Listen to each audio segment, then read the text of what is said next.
आज हम लोग पढ़ेंगे इलेक्ट्रिक फोर्स के बारे में, विद्युत बल के बारे में। सबसे पहले समझना है कि विद्युत बल होता है क्या, विद्युत बल कहते हैं किसको, विद्युत बल कहते हैं किसको। तो यहाँ समझना है कि जब किसी आवेश को, जब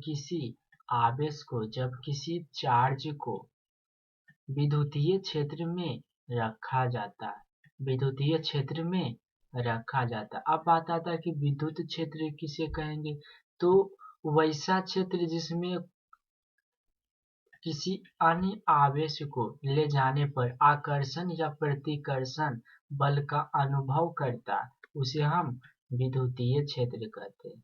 फिर से समझते, कहता है जब किसी आवेश को विद्युतीय क्षेत्र में रखा जाता है तो विद्युतीय क्षेत्र के द्वारा आवेश पर एक बल लगता है, आवेश पर एक बल लगता है और उसी बल को हम बोलते हैं विद्युत बल। जी हाँ दोस्तों, उसी बल को हम बोलते हैं विद्युत बल। फिर से समझते हैं इसको। कहता है जब किसी आवेश को विद्युतीय क्षेत्र में रखा जाता है, विद्युतीय क्षेत्र में रखा जाता है, तो ये जो आवेश है इस पर ये विद्युत क्षेत्र के द्वारा एक इस पर बल लगता है और उसी बल को हम बोलते हैं क्या, विद्युत बल बोलते हैं, विद्युत बल बोलते हैं, विद्युत बल बोलते हैं। अगर आप हमारे चैनल में नए हैं तो चैनल को सब्सक्राइब कर दीजिए और बेल आइकन को भी दबा दीजिए। इसके आगे देखते हैं। कहता अगर कोई आवेश धनात्मक हो तो, अगर कोई आवेश धनात्मक हो तो विद्युत क्षेत्र द्वारा आवेश पर विद्युत क्षेत्र की दिशा में एक बल कार्य करता। अब इसको समझते हैं। इसके पहले हमने देखा था क्या कि जब हम विद्युत क्षेत्र में एक आवेश को ले जाते हैं तो इस पर इसके द्वारा आवेश पर एक बल लगता है, उसको हम क्या बोलते हैं, विद्युत बल। लेकिन आगे देखते हैं कि ये जो आवेश है, पढ़े थे आवेश दो प्रकार का होता है, पॉजिटिव चार्ज होता है, एक निगेटिव चार्ज होता है। जब आवेश धनात्मक हो, पॉजिटिव चार्ज हो, तब जो विद्युत क्षेत्र के द्वारा जो बल लगता है वह विद्युत क्षेत्र की दिशा में ही लगता है। जिस ओर विद्युत क्षेत्र की दिशा रहेगा उसी ओर उसका बल लगता है। अगर आवेश ऋणात्मक हो जाए तो विद्युत क्षेत्र के विपरीत दिशा में बल लगता है। जैसे हम देख सकते हैं, ये हमने क्या मान लिया, विद्युत क्षेत्र मान लिया, इलेक्ट्रिक फील्ड मान लिया। इसका जो डायरेक्शन है यह इस तरह है, इसका डायरेक्शन ये है। जब इसमें हम प्लस चार्ज को रख दिए तो क्या हम पढ़े दोस्तों, अगर प्लस चार्ज रहता है, धनात्मक चार्ज रहता है, तो विद्युत क्षेत्र के द्वारा विद्युत क्षेत्र की दिशा में ही बल लगता है। अगर प्लस चार्ज रखा हुआ कहाँ, इलेक्ट्रिक फील्ड में, तो जो इस चार्ज पर जो बल लगेगा वह इलेक्ट्रिक फील्ड के डायरेक्शन की ओर ही लगेगा। अगर चार्ज नेगेटिव रखते हैं तो इलेक्ट्रिक फील्ड के विपरीत दिशा में, इलेक्ट्रिक फील्ड का डायरेक्शन इधर है तो इस पर जो फोर्स लगेगा वो इसका डायरेक्शन से विपरीत अपोजिट लगेगा। यही हमने इसमें लिखा था। फिर से इसको समझते हैं। कहता है अगर कोई आवेश धनात्मक हो तो विद्युतीय क्षेत्र द्वारा आवेश पर विद्युत क्षेत्र की दिशा में ही बल कार्य करता है। अगर धनात्मक होगा तो इस पर जो बल लगेगा किसके द्वारा, तो विद्युत क्षेत्र के द्वारा, वह जो बल रहेगा उसका जो डायरेक्शन होगा बल का, वह विद्युत क्षेत्र के डायरेक्शन के ही ओर रहेगा। अगर चार्ज ऋणात्मक हो तो, नेगेटिव हो तो इस पर जो बल लगेगा विद्युत क्षेत्र के द्वारा, इस पर जो बल का डायरेक्शन होगा वह विद्युत क्षेत्र के डायरेक्शन से विपरीत रहेगा। इसका फोर्स का फॉर्मूला भी देख सकते हैं, F बराबर vector plus vector E dot Q। यहाँ भी देख सकते हैं, यहाँ माइनस चार्ज था इसलिए यहाँ क्या आ गया, माइनस आ गया। अब इसके आगे समझते हैं कि विद्युत द्विध्रुव के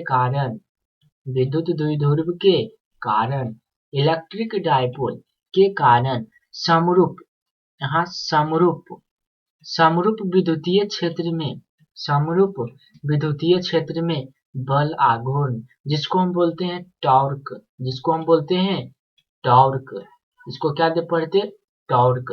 कहता uniform electric field due to an electric dipole, an electric dipole, इसको समझते। यहाँ देखते थे इसका जो फॉर्मूला होता है वह टॉर्क बराबर P dot E sine theta, P dot E sine theta. यहाँ देखना ये टॉर्क है दोस्तों, टी नहीं पढ़ना, इसको पढ़ते हैं क्या, टॉर्क पढ़ते हैं, टॉर्क।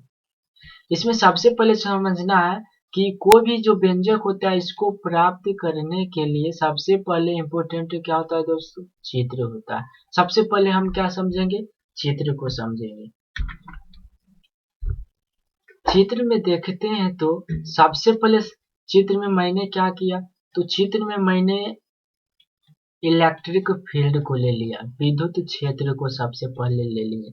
क्या ले लिए दोस्तों, विद्युत क्षेत्र को। इस प्रकार से इसका जो डायरेक्शन है इस ओर है, इसका डायरेक्शन इस ओर है। उसके बाद मैंने क्या किया, तो एक ए बी, यहाँ क्या है दोस्तों, ए और यहाँ क्या है, बी है, यहाँ क्या है दोस्तों, बी है।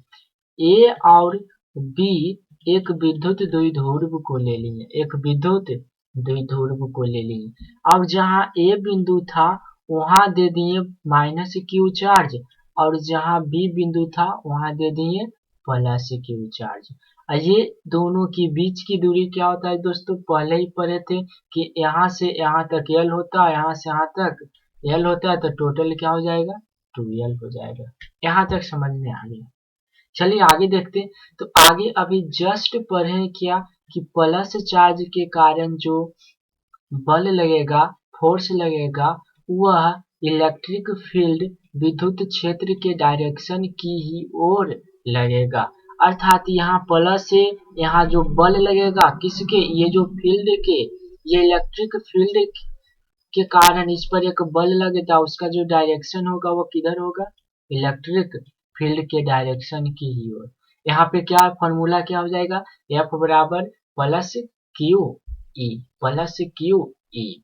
इसके बाद पढ़े थे कि अगर निगेटिव चार्ज रहता है तो इस पर जो फोर्स लगता है वह इलेक्ट्रिक फील्ड के अपोजिट लगता है। अगर इलेक्ट्रिक फील्ड का डायरेक्शन इधर रहेगा तो इस पर जो फोर्स लगेगा वह इधर लगेगा। अगर इलेक्ट्रिक फील्ड इधर है तो फोर्स जो लगेगा वह इधर लगेगा। ये अभी कुछ देर पहले ही पढ़े थे। यहाँ पे देख सकते हैं यहाँ माइनस चार्ज है, जिसके कारण इस पर जो फोर्स लग रहा है, इधर इलेक्ट्रिक फील्ड का डायरेक्शन है तो इसके अपोजिट इस पर एक बल लग रहा है। और ये बल क्या है, तो माइनस क्यू ई। यहाँ तक समझ में आ गया। यहाँ से एक इस पर रेखा ले लिया, ये रेखा यहाँ से यहाँ तक की दूरी को बोल दिए क्या दोस्तों, x बोल दिए, और यहाँ क्या ले लिए, o ले लिए। यहाँ मान लिए क्या, o मान लिए। इसको डॉट डॉट करके यहाँ मिला देंगे। ये जो एंगल बना इसको क्या मान लिए, थीटा मान लिए। क्या मान लिए दोस्तों, थीटा मान लिए। चलिए आगे देखते। इसमें क्या किए, यहाँ तो थीटा मान लिए एंगल। अब इसके कारण क्या करेंगे, तो सबसे पहले करना है प्लस क्यू आवेश के कारण जो बल लगेगा उसको लिखेंगे, फिर माइनस क्यू के आवेश के कारण जो बल लगेगा उसको लिखेंगे। अगर कोई व्यक्ति को, स्टूडेंट को समझ में नहीं आ रहा है तो वह हमें कमेंट में जरूर बताएं, कमेंट में जरूर बताएं। चलिए इसके आगे देखते हैं क्या होता है। इसके आगे मैंने क्या किया, तो वही लिखा जो पहले बताया कि प्लस क्यू आवेश के कारण बल का परिमाण क्या होगा। तो यहाँ पे लिखा हुआ प्लस क्यू आवेश के कारण बल का परिमाण क्या हो जाएगा, वेक्टर एफ बल क्या सदिश राशि, इसलिए सदिश लगा दिए ऊपर, बराबर क्यू, तथा माइनस आवेश के कारण बल का परिमाण क्या होगा, तो यहाँ पे लिखा हुआ क्या है दोस्तों, एफ बराबर minus Q E, minus Q E.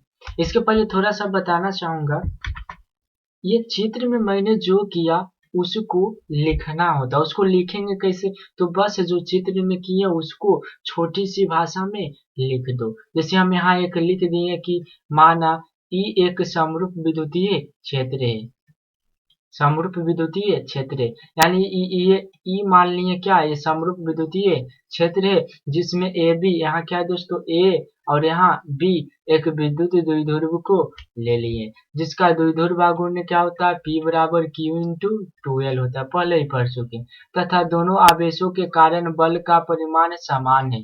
क्या है, बल का परिमाण क्या है, बल का परिमाण क्या है, समान है, लेकिन इसका जो डायरेक्शन क्या है, दोनों का अपोजिट है तथा दिशा एक दूसरे के विपरीत है, जिसके कारण बल आघूर्ण उत्पन्न होता है, जिसके कारण क्या उत्पन्न होता है, टॉर्क उत्पन्न होता है, टॉर्क बल आघूर्ण उत्पन्न होता है। बस जो चित्र में मैंने किया उसको क्या करना है, इसको थोड़ा सा लिख देना, थोड़ा सा लिख देना। अब क्या, अतः इसके पहले मैंने क्या पढ़ा था कि माइनस क्यू आवेश के कारण बल का परिमाण माइनस क्यू ई और प्लस क्यू आवेश के कारण बल का परिमाण क्यू ई, यहाँ तक हमने पढ़ लिया था। इसके आगे क्या, अतः बल आघूर्ण जो होगा वह दोनों बलों में से किसी एक बल का परिमाण ले लेंगे। अगर दो बल, इसके पहले पढ़े थे, एक प्लस क्यू के कारण बल का परिमाण, एक माइनस क्यू के कारण बल का परिमाण, ये दोनों में से किसी एक का परिमाण ले लेंगे, डायरेक्शन नहीं लेना, सिर्फ परिमाण लेना। और दोनों बलों के बीच की दूरी, दोनों बलों के बीच की दूरी को क्या करेंगे, मल्टीप्लाई कर देंगे। यहाँ पे क्या किया, बल आघूर्ण को हम टॉर्क से इंडिकेट करते लिख दिए, बराबर है बराबर लिख दिए। अब दोनों बलों में से बल का परिमाण क्या लेना, दोनों में था क्या, इसके एक में प्लस क्यू ही था, एक में माइनस क्यू था। ये माइनस क्यू था क्योंकि डायरेक्शन अलग था, जिसके कारण अपोजिट था। इसमें से दोनों में से किसी एक का परिमाण ले लिए तो क्या हुआ, प्लस क्यू ई ले लिए, तथा ये दोनों की बीच की दूरी क्या होगा, बीच की दूरी क्या होता है। अब देखते पहले चित्र में कि दोनों बलों के बीच की दूरी क्या है। चित्र में देखते हैं, चित्र में देखते हैं तो एक बल यहाँ लग रहा है, एक बल यहाँ लग रहा है और एक बल यहाँ लग रहा है। जब इसी बल को का डायरेक्शन को जब पीछे की ओर मिलाए तो एक बिंदु आया जहां ये मिल गया, इसको भी इधर मिलाए तो एक बिंदु मिल गया, इसको क्या बोल दिए, ओ बोल दिए। और ये दोनों के बीच की दूरी क्या है, बी और डी, क्या है दोस्तों, बी और ओ, सॉरी बी और नीचे क्या है दोस्तों, ओ है, बी ओ। ये इसका जो मान है हम मान लिए, क्या मान लिए, एक्स मान लिए, क्या मान लिए, एक्स मान लिए। अब देखते हैं इस एंगल के अनुसार अगर साइन थीटा लगाते हैं, साइन थीटा लगाते हैं, साइन थीटा बराबर क्या होता है, तो लंब बटे कर्ण होता है, लंब बटे कर्ण। तो सबसे पहले देखते हैं तो लंब इसका क्या हो जाएगा, ये हो जाएगा एक्स हो जाएगा, एक्स अब बटे एक्स बटे क्या हो जाएगा, ये कर्ण ये है, ये लंब हो जाएगा, ये कर्ण हो जाएगा, एक्स बटे 2l। यहाँ से अगर एक्स बराबर हम निकालते हैं, एक्स बराबर निकालते हैं तो क्या हो जाएगा, एक्स एक्स बराबर निकालेंगे तो 2l ये दोनों मल्टीप्लाई हो जाएगा, 2l into sine theta into क्या हो जाएगा, साइन थीटा। यहाँ तक समझ में आया, कुछ नहीं किए, ये दोनों जो बल है, एक बल यहाँ लग रहा है, एक बल यहाँ लग रहा है, जब इसको पीछे की ओर मिलाए तो यहाँ ये दोनों के बीच की दूरी हो गया, इसको हमने मान लिया x मान लिया। जब x का मान निकालने के लिए मैंने क्या किया, तो ये एंगल के अनुसार साइन थीटा लगाए, तो ये लंब हो गया और ये कर्ण हो गया, और लंब बटे कर्ण कर दिए तो मिल गया क्या हमको, साइन थीटा। यहाँ से x बराबर निकाले तो ये 2l मल्टीप्लाई साइन थीटा। अब इसके आगे चलते हैं, यहाँ तक पहुंच गए थे कि टॉर्क जो होता, बल आघूर्ण होता, वह दोनों बल में से किसी एक बल का परिमाण और उन दोनों बलों के जो बीच की दूरी होगा उसको इसमें मल्टीप्लाई कर देंगे। तो बीच की दूरी इसके पहले पर है क्या है, बीओ है। यहाँ से मैंने क्या किया, साइन थीटा लगाया, बीओ बटे क्या हो गया, 2l हो गया। यहाँ बीओ क्या है, बीओ को माने थे एक्स, क्या था दोस्तों, एक्स था, जिसके कारण एक्स यहाँ क्या हो जाएगा, एक्स हो जाएगा। यहाँ पे मान रख भी सकते, नहीं भी रख सकते।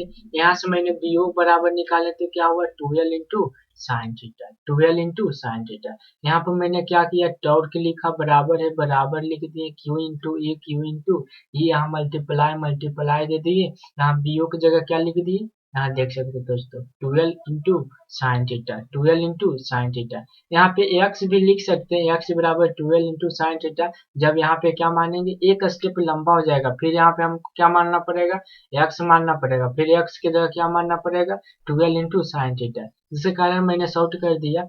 अब यहाँ पे देख सकते थे एक फॉर्मूला होता है क्या, कि P बराबर क्यू इंटू 12, P बराबर क्यू इंटू 12। तो यहाँ से मैंने क्या किया, ये Q को निकाल दिया, मैंने क्या किया, यहाँ से Q को निकाल दिया, यहाँ से 12 को निकाल दिया, ये दोनों की जगह पर मैंने क्या लिख दिया, P को लिख दिया। क्या लिख दिया दोस्तों, P को लिख दिया।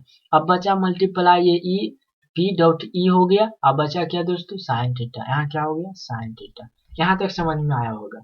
इसी को हम वेक्टर फॉर्म में लिखते हैं, वेक्टर फॉर्म में, तो torque equal to vector P cross vector E। ये जो है ऑब्जेक्टिव क्वेश्चन, क्या ऑब्जेक्टिव क्वेश्चन, ऑब्जेक्टिव क्वेश्चन के लिए VVI, ये बहुत बार एग्जाम में पूछता है कि टॉर्क बराबर क्या होता है, P vector P dot E होता है, वेक्टर P क्रॉस E होता है, फलना चिलना बहुत पूछता है। इसको हमको याद करना है, टॉर्क बराबर vector P cross vector E, vector P cross vector E हमेशा क्या होता है, क्रॉस में होता है, डॉट में नहीं, ये हमको याद रखना। अब इसमें कुछ देते हैं स्पेशल केस देख लेते हैं। तो केस नंबर 1 कहता है कि अगर थीटा की जगह हम 90 डिग्री मानते हैं तो क्या होगा, अगर थीटा की जगह 90 डिग्री मानते हैं तो क्या होगा। यहाँ पे कुछ नहीं करना, यहाँ से टॉर्क बराबर लिखना है, ये टॉर्क हो गया बराबर P dot E sine theta, sine theta, theta की जगह क्या रख देना है, 90 डिग्री रख देना है। साइन 90 का मान क्या होता है, 1 होता है। यहाँ पे साइन छूट गया दोस्तों, यहाँ पे साइन होगा, लिखाएगा साइन 90 डिग्री, साइन 90 का मान 1 का मल्टीप्लाई P डॉट E कर देंगे, क्या आ जाएगा, P डॉट E, अर्थात टॉर्क का जो मान आ जाएगा वह P डॉट E।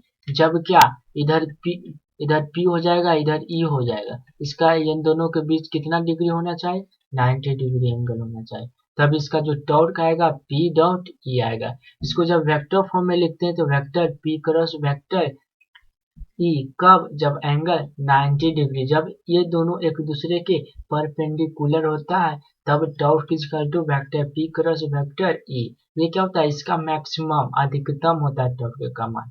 इसके आगे देखते हैं तो कहता है केस सेकेंड हो जाएगा 2, if theta equal to 180 degree, theta equal to 180 degree.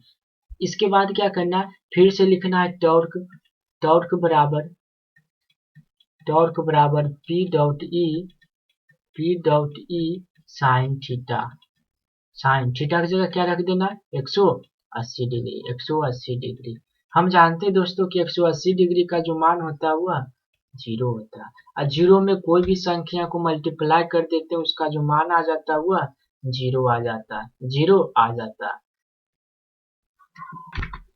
यहाँ पे देख सकते हैं, यहाँ फिर से साइन छूट गया, साइन 180 डिग्री, इसका मान क्या हो जाएगा, 0 हो जाएगा, 0 में मल्टीप्लाई P डॉट T को कर देंगे, क्या आ जाएगा, टॉर्क बराबर 0, ये क्या हो जाता है, मिनिमम हो जाता है। ये आज का टॉर्क का पॉइंट था। इसके आगे एक पॉइंट और देख लेते तो कहता है बल आघूर्णक सदिश राशि है, बल आघूर्णक सदिश राशि है, और इसका जो मात्रक होता है वह न्यूटन मीटर होता है, इसका जो मात्रक होता है वह क्या होता है